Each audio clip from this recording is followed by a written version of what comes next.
My sister kicked me out of her wedding for having burn scars, then begged me for $15,000. I walked away and built a legacy instead. My older sister has always been the golden child in our family.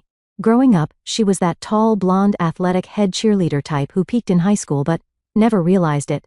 The kind who had her own parking spot at parties and made freshmen carry her books. Meanwhile, I was the quiet bookworm who got decent grades and minded my own business.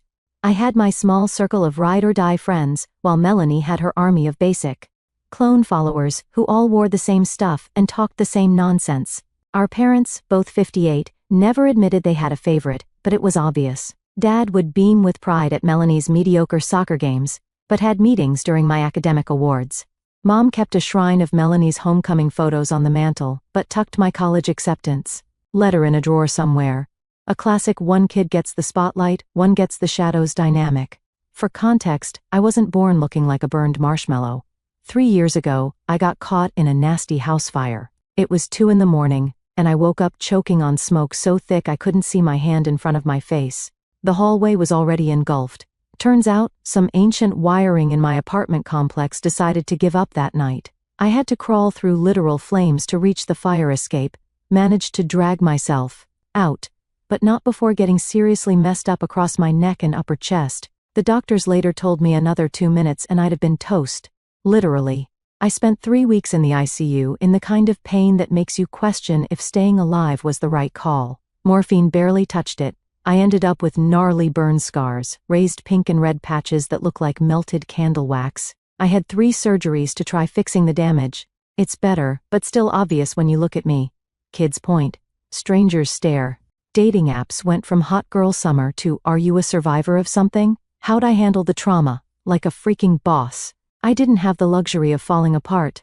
Bills don't pay themselves, and pity parties don't heal skin grafts. I followed every doctor's order to the letter.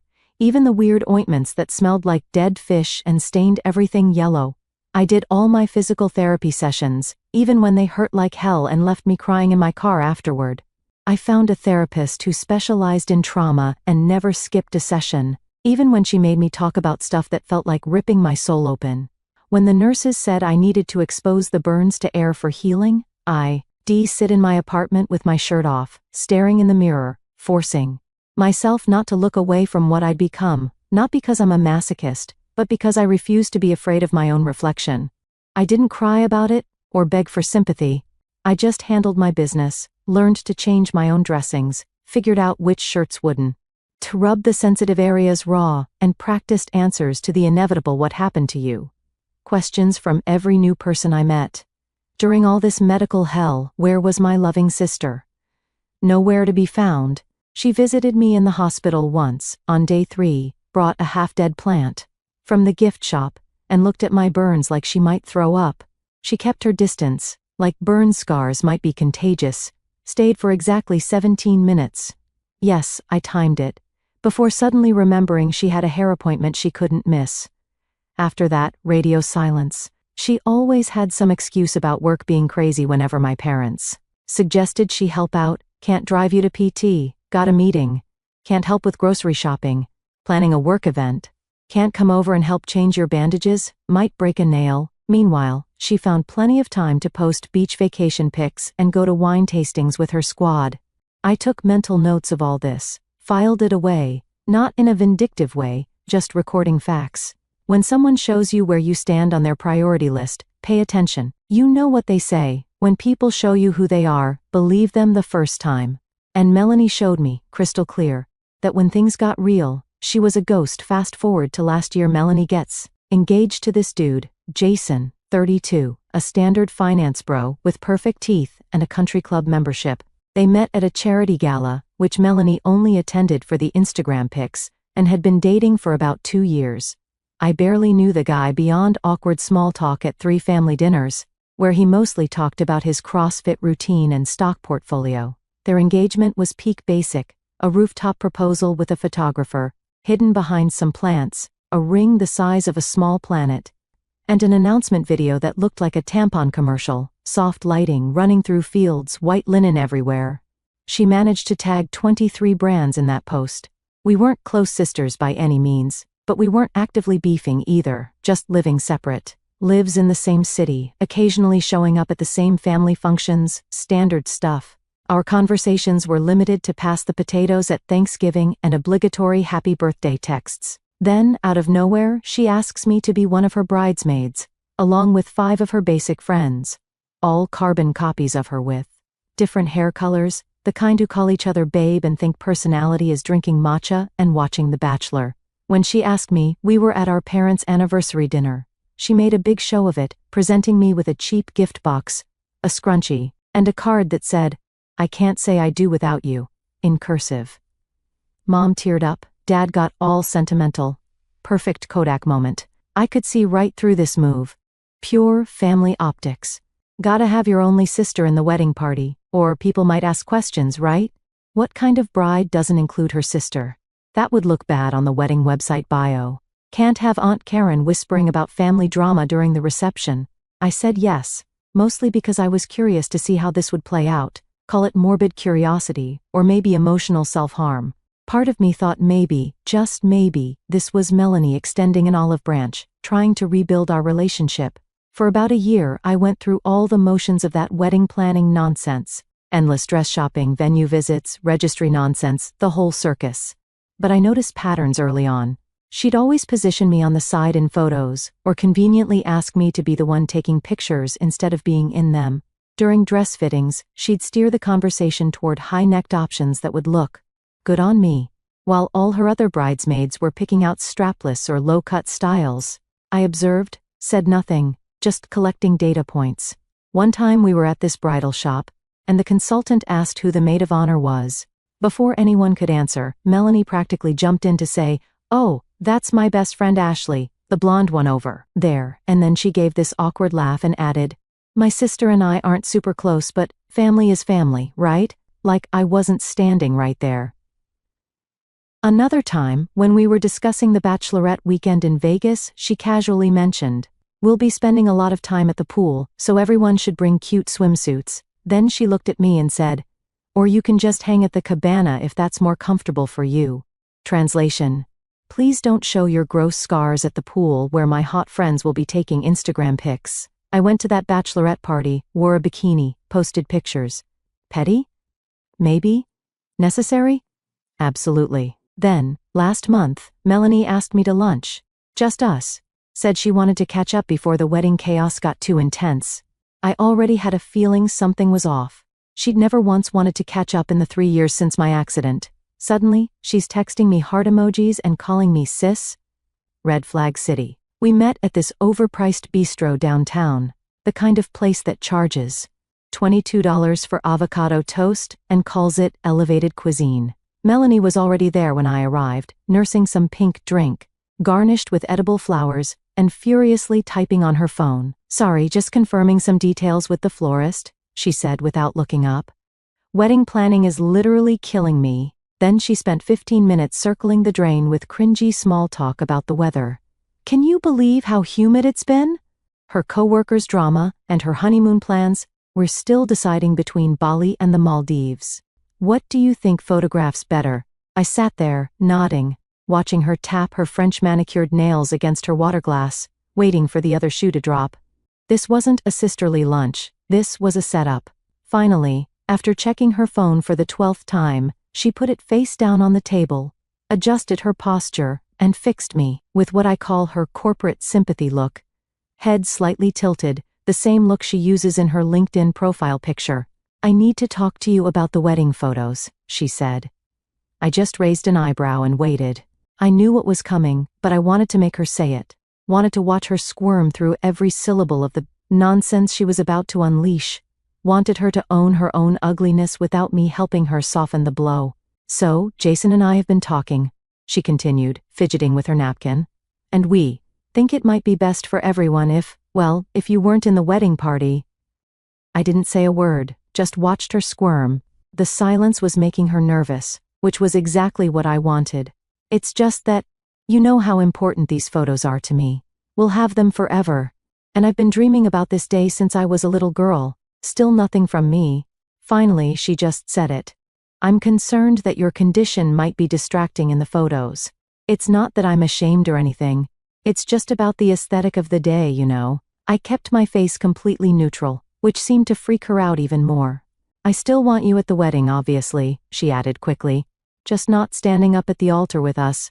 And I was thinking maybe you could do a reading or something, so you're still involved." Before I could even respond, she hit me with, "I've already asked my coworker Brittany to take your place, and I told the other bridesmaids there was a change of plans. Brittany's already ordered her dress." This woman had not only decided to kick me out because of my burns, but had already replaced me and told everyone else without even talking to me first. I simply stood up, dropped a 20 on the table for my lunch, and walked out.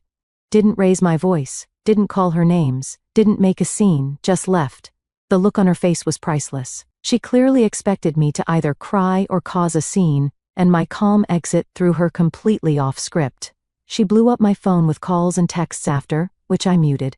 The next morning I made another decision. I would not be attending that wedding, period. Then my mom called. I was in the middle of a work meeting and saw her name flash on my phone. Normally, I'd let it go to voicemail, but something told me to step out and take it. Mother's intuition or whatever, just not in the way she intended. "Your sister is absolutely devastated," Mom started. No hello, no how are you, just diving straight into the Melanie show. Apparently, Melanie had gone crying to her, claiming I was being dramatic about some small wedding change and that I stormed out of lunch for no reason, said I was making everything about my accident again, and refusing to compromise on anything. I let Mom finish her rant, which included gems like, "She's under so much pressure," and "Weddings make everyone emotional," and my personal favorite, "You know how important appearances are to your sister." When she finally ran out of steam, I calmly explained exactly what happened. Word for word, how Melanie said my burns would ruin her precious wedding. Aesthetic. How she had already replaced me before even talking to me, and how she suggested I do a reading instead as a consolation prize. She actually used the word distracting to describe my burns. Mom said they'd mess up the aesthetic of her photos. Mom was quiet for a moment, and I thought maybe, just maybe, she was about to take my side for once in my life. Maybe the sheer audacity of what Melanie had done would finally break through decades of golden-to-child syndrome. Then she hit me with, "Well, it is her special day, honey. Maybe you could be understanding just this once. I'm sure she didn't mean to hurt your feelings. You know how Melanie is about having everything perfect, and those pictures will be hanging on her wall forever." It was like being slapped. Not that I was surprised. Mom had been making excuses for Melanie since we were in diapers. When Melanie stole my toys, I was not learning to share. When Melanie ruined my prom dress accidentally by spilling bleach on it, I was overreacting because accidents happen. When Melanie skipped my college graduation for a weekend in Vegas, I was being too sensitive because she had already planned that trip for months. I replied, "Interesting stance," and ended the call. No anger, no yelling, just a clean disconnect. Then I blocked her number for 24 hours to give myself time to process the betrayal without additional gasoline on the fire. That night, I sat on my balcony with a bottle of wine and made a list in my journal titled, "People Who Actually Care About Me." It was depressingly short: 4 friends, 1 uncle, my therapist, and my neighbor who fed my cat when I was in the hospital. Notably absent: sister, mother, father. Seeing it written down was oddly liberating, like finally admitting to yourself that the relationship you've been trying to save is already dead. For the next week, I focused on my job. I work in IT project management, if anyone's curious, and hitting the gym. Nothing clears your head like heavy deadlifts and rage-fueled cardio. I'd put on my noise-canceling headphones, crank up some Rage Against the Machine, and lift until my arms shook. Then I'd hit the treadmill and run until my lungs burned and sweat washed away the anger, at least temporarily. Work became my sanctuary. I volunteered for extra projects, stayed late debugging systems that weren't even my responsibility, and reorganized the entire department's documentation library. My boss actually pulled me aside to ask if everything was okay since I'd suddenly become aggressively productive. I was in the middle of a 5-mile run around the lake, right at that point where your body is screaming to stop but your mind has gone quiet, when Melanie called. I saw her name flash on my Apple Watch, declined. 2 minutes later again. 5 minutes later, a third call, declined. Then a text, emergency. Need to talk now. Life or death situation. Followed by, please call me back. It's about the wedding. Urgent. And finally, I'm literally having a panic attack. If you don't call me back, I'm coming to your apartment. Classic Melanie emotional manipulation. When we were kids, she'd threaten to tell our parents I hit her if I didn't let her borrow my clothes. In high school, she'd cry until she got her way. Some things never change. Fine, I texted back. I'll be home at 6. You can come by. But I have a call at 8, so you have until then. She showed up looking like absolute garbage. Puffy eyes, smeared mascara, messy hair, the works. Wearing yoga pants and a hoodie, which for Melanie was practically showing up naked. I'd never seen her in public without full makeup and an outfit that cost more than my monthly rent. I offered her water, nothing else, and waited for whatever drama was about to unfold. No hug, no "are you okay, sis?" No comforting words, just stood there in my living room, arms crossed, waiting for her to speak. "Everything is ruined," she finally said between hiccuping sobs. "The venue canceled on us." Turns out, the perfect venue they booked, some fancy converted barn in wine country that had a 2-year waiting list, had some major problem, either a fire or a plumbing issue. She wasn't clear on the details and seemed annoyed when I asked for clarification. All I gathered was they needed to find a new place with only 3 months until the wedding. "We've been calling everywhere," she said, pacing around my living room. "Everything's booked because it's peak season. Jason's been on the phone all day with rental companies and caterers trying to figure out if we can postpone, but we'd lose all our deposits." I just stood there, watching her meltdown, feeling absolutely nothing, not satisfaction, not pity, just detachment, like watching a stranger's drama unfold. But then she continued, her voice shifting from despair to that fake brightness she uses when she's about to ask for something. "We got the most amazing news. The Rosewood estate had a cancellation for our date. It's actually even more beautiful than our original venue, like way more perfect for the photos."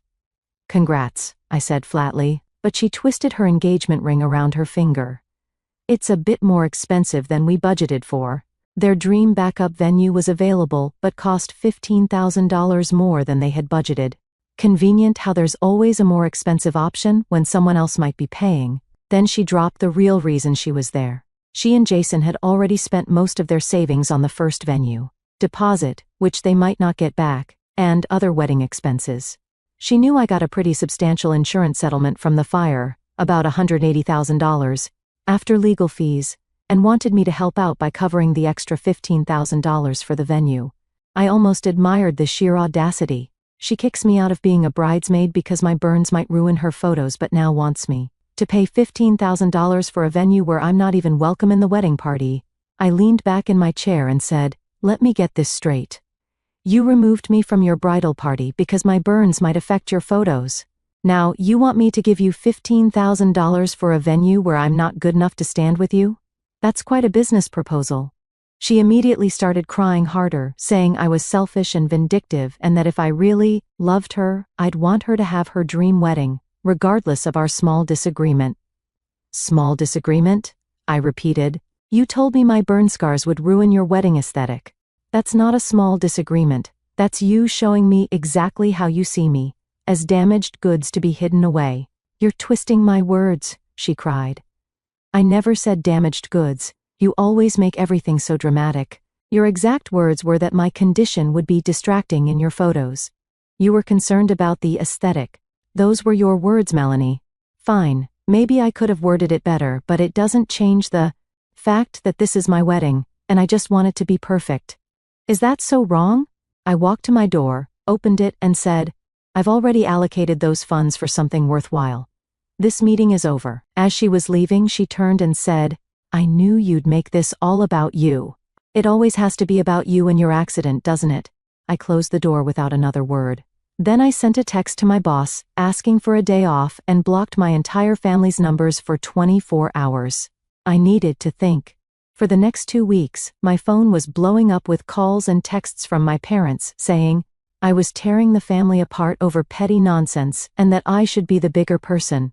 Apparently, Melanie had told them I refused to help because I was jealous of her happiness, conveniently, leaving out the part where she kicked me out of the wedding party because of my burns. The messages got progressively more manipulative. "Your sister has been dreaming of this day her whole life. Family should support each other in times of need. She made one mistake, and you're punishing her for it. After everything we've done for you. I didn't engage with any of it. I set up message filters and went about my business. The only person I contacted was my uncle, Dad's brother, a straight-shooting, ex-military guy who never bought into the family's nonsense. "Your sister's showing you who she is," he told me over beers at his place. "Believe her.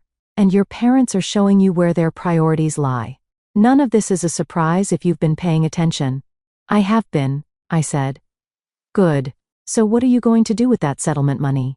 I told him my plan, investing 50% in a diversified portfolio, using 30% as seed money for a burn survivor support network I was developing, and the remaining 20% for myself, advanced, training in my field and a decent apartment in a better area. "Smart." He nodded. "The best revenge is building a good life they can't take credit for." Uncle Steve has always been the voice of reason in our family. When I was in the hospital after the fire, he was there almost every day. Not hovering or being weird about it, just present, reading a book in the corner of my room or bringing decent coffee to replace the hospital sludge. He never looked at my burns with pity or disgust, just matter-of-fact acknowledgement. "Burns are just evidence you survived something that tried to kill you," he told me once. "Nothing to be ashamed of."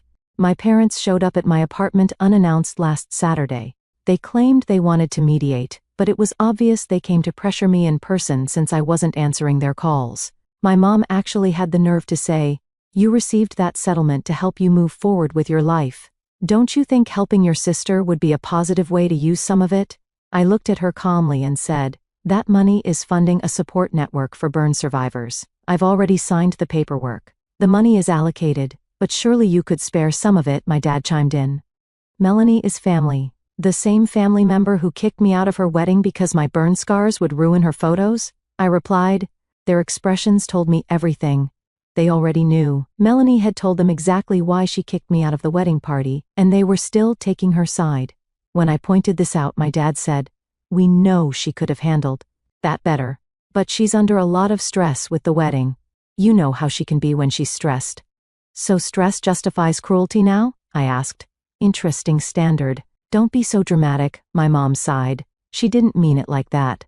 She explicitly said my burns would ruin her wedding photos. There's only one way to mean that." "Well, you have to admit they are noticeable," my mom said, glancing at my neck. "Maybe she just wanted her special day to be perfect." In that moment, I realized how cruel and dark they are on the inside, not giving a damn about how I would feel.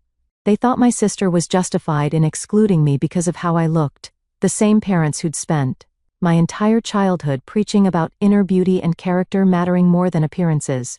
I stood up. "This conversation is over. I won't be giving Melanie any money. I won't be attending the wedding, and I need you both to leave now. You can't just cut family off like—" Mom started. "I can, and I am. This isn't a negotiation." My dad tried one more guilt trip. "Your sister will be heartbroken if you're not there." "My sister will be relieved," I corrected him. "She already told me my burns would distract from her perfect day. I'm doing her a favor by not showing up." After they left, my phone started blowing up. Mom sent a barrage of texts. "I can't believe how selfish you're being after everything we've done for you. This is tearing your father apart. Melanie has always been there for you. Family should stick together. It's just money. It's not like you're using it. You're breaking your sister's heart." I put my phone on Do Not Disturb. The audacity was almost impressive. My burns had consumed every aspect of my life for 3 years. The physical pain, the emotional trauma, the stares, the uncomfortable questions, the dating disasters, the career setbacks from missing work for surgeries. Through all of it, Melanie had been a ghost. But now that she needed cash, suddenly I was family again. The next morning, I met my Uncle Steve for breakfast at our usual diner. He's my dad's younger brother, ex-military, built like a tank but with the softest heart. When I told him everything that had happened, he just shook his head slowly. "You know," he said after thinking for a moment, "you don't need to shout the truth from the rooftops. Just make it available to anyone who asks." Uncle Steve has always been like this. Quiet wisdom dropped casually between bites of pancakes. While my parents were busy fawning over Melanie's every achievement, he was the one who showed up to my debate competitions and science fairs. When I was in the hospital after the fire, he visited every day, bringing books and podcasts to distract me from the pain. "What exactly are you suggesting?" I asked. Well, he said, stirring his coffee, your sister is probably already spinning this story to make you look bad, telling everyone you're jealous or bitter or whatever. So have your side ready, but don't broadcast it. Just the facts, no emotion. Let people draw their own conclusions. Then my Aunt Lisa, Mom's sister, texted me. Just heard what happened with Melanie's wedding. That's messed up. You good? My cousin Ryan, Mom told me what went down. If you need anything, I'm here. And for what it's worth, your burns don't bother anyone except shallow people. Even my 80-year-old grandmother, who rarely texts, heard about wedding drama. Melanie wrong. Coming to visit you next month instead. Love you. My phone stayed silent from my immediate family for 3 days. When it finally rang, it was my uncle again. Your sister's been calling everyone, trying to do damage control, he said. Not working well for her. She's claiming you're exaggerating. Let her, I replied. Facts are facts. The next day, I got a text from Melanie. We need to talk now. I didn't respond. 2 hours later, she was at my door. How dare you spread lies about me to the family? She started immediately. I leaned against the doorframe, not inviting her in. I shared exactly what happened. If that makes you look bad, that's not my problem. You're trying to ruin my wedding. No, I'm just not participating in it. There's a difference. Everyone's calling me to ask if I really kicked you out because of your burns. Grandma is threatening not to come now. You've turned the whole family against me right before my wedding. I simply told the truth. You told me my burns would ruin your photos, then asked me for $15,000. Those are facts. You're twisting what I said. I never meant it like that. How else could you have meant it, Melanie? Please, enlighten me. She fumbled for words, then switched tactics. Look, I'm sorry if what I said hurt your feelings. That wasn't my intention, but you're deliberately trying to sabotage my wedding by turning the family against me, and that's just spiteful. I didn't turn anyone against you. Your own actions did that. She demanded I fix this by telling everyone I misunderstood her intentions. I declined. This conversation is over, I said, closing the door as she continued to yell. 2 weeks passed. I heard through my uncle that Melanie had secured a different venue, less expensive, outside the city. Apparently, several relatives had declined their invitations after hearing what happened, including Grandma and Uncle Steve. My parents continued their pressure campaign. I stopped answering their calls entirely and set up an email filter that automatically replied, I will not be attending the wedding or providing financial support. Further discussion on this topic is closed. Then Jason, Melanie's fiancé, reached out, asking to meet out of nowhere. I agreed, more out of strategic consideration than emotional interest.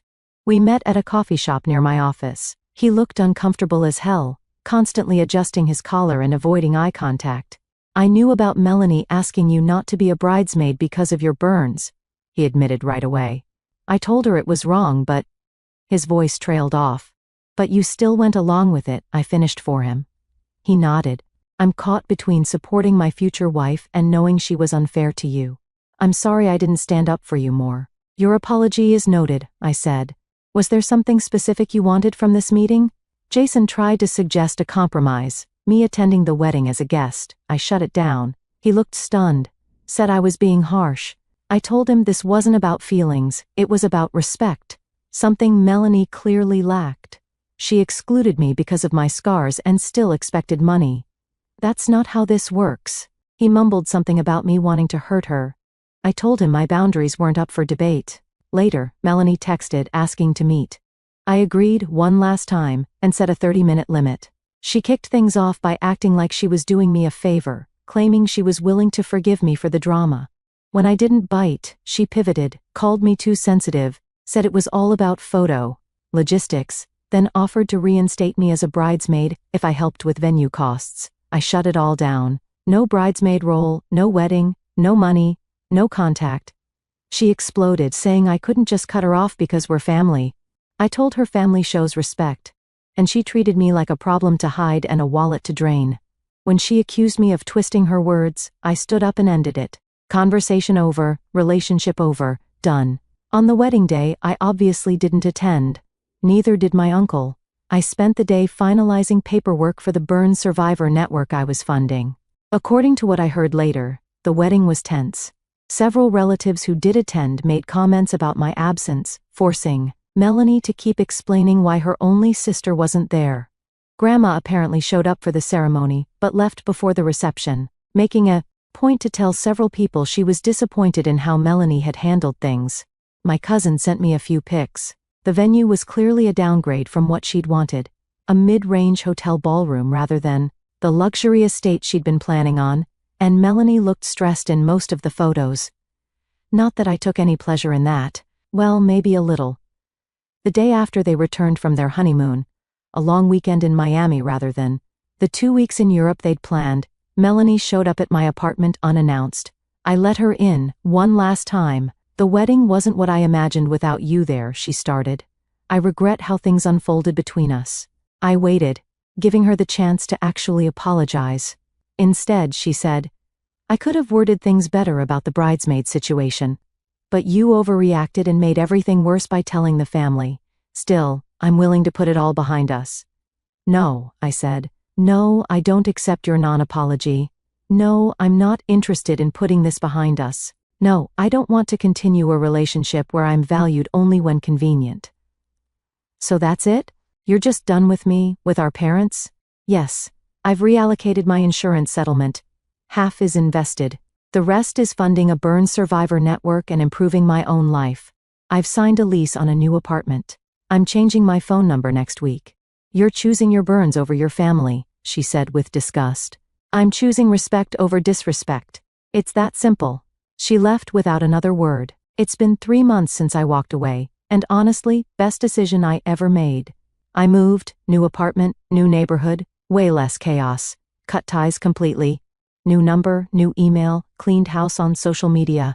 Only Uncle Steve has my contact info, and he's not the type to fold under pressure no matter how often my parents bug him, and that $15,000 Melanie begged for. I put it into something that actually matters. Phoenix Rising, a burn survivor network I launched last month. Started small with Zoom support groups and a basic website. Now we've already got dozens of people reaching out, showing up, finding connection and strength again. Last week, I hosted a session with a 19-year-old girl who'd just gotten out of the hospital after a cooking accident. She kept her camera off, didn't say much, but by the end she turned it on, saw me, scars and all, living my life without hiding. She cried, said she thought her life was over. That moment was worth every cent I ever spent and then some. The therapy program we launched, full, 10 participants already, with a waiting list growing. Twice a week, they meet with a trauma specialist who's also a burn survivor. It's helping, really helping, and that's the kind of legacy I'd rather leave behind. My circle's tight now. Solid, real people who treat me like a human being, not a problem to fix or a wallet to tap. My neighbor brings fresh bread and never flinches at my scars. Jamal, my coworker, called out a client mid-meeting for making a low-key rude comment. Taylor held my hand during my last surgery and stayed until the bandages came off. And Dr. Chen, my therapist, gave it to me straight. Walking away from people who keep hurting you isn't cold. It's survival. I also started dating again.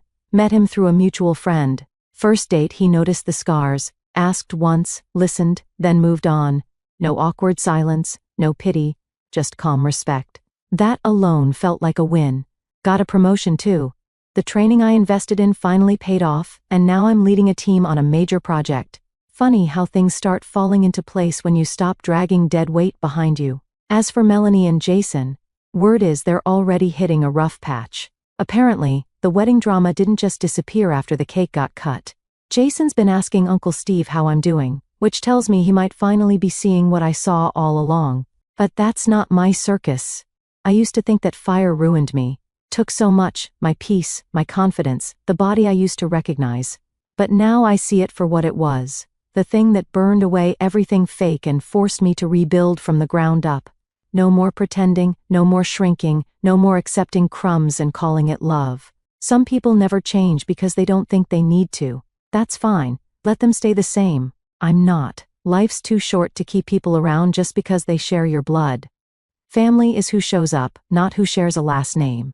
And sometimes, the thing that nearly breaks you is what ends up showing you your purpose. That fire didn't destroy me. It set me free. And as Uncle Steve always says, the best revenge is living well.